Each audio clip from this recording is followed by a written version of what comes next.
Welcome back. Now, the tourism industry is diversifying offerings beyond the traditional safari and beach offerings in efforts to more than double earnings to 1 trillion shillings in 2 years.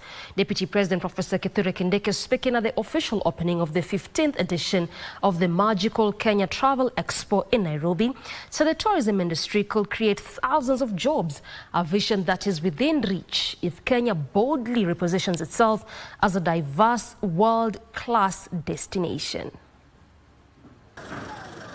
The government has set ambitious targets for the tourism industry, aiming for 1 trillion shillings in annual revenue by the year 2027.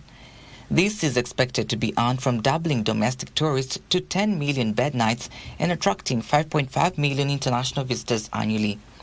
Deputy President Professor Kithure Kindiki believes Kenya must diversify, expand connectivity and strengthen infrastructure to unlock the tourism industry's potential.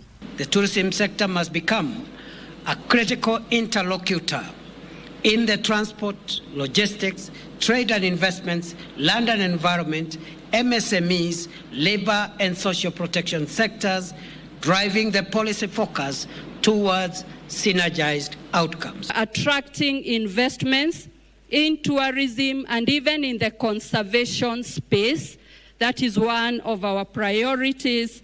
The second one is renewed and more bold marketing to showcase our country.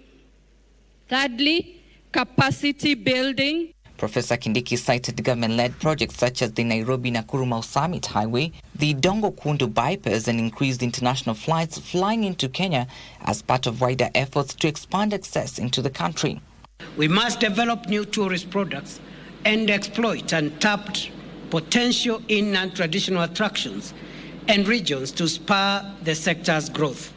We must capitalize on the opportunities that intra-Africa tourism can provide. Through the AfCFTA, we therefore must make progress towards enhancing market access in the tourism services sector, and this means the removal of discriminatory barriers and the ease of movement of persons. The 3-day expo alongside the Africa Tourism Investment Forum targets to draw more than 6,500 delegates from 40 countries. Trevor Ngendo for Prime Edition.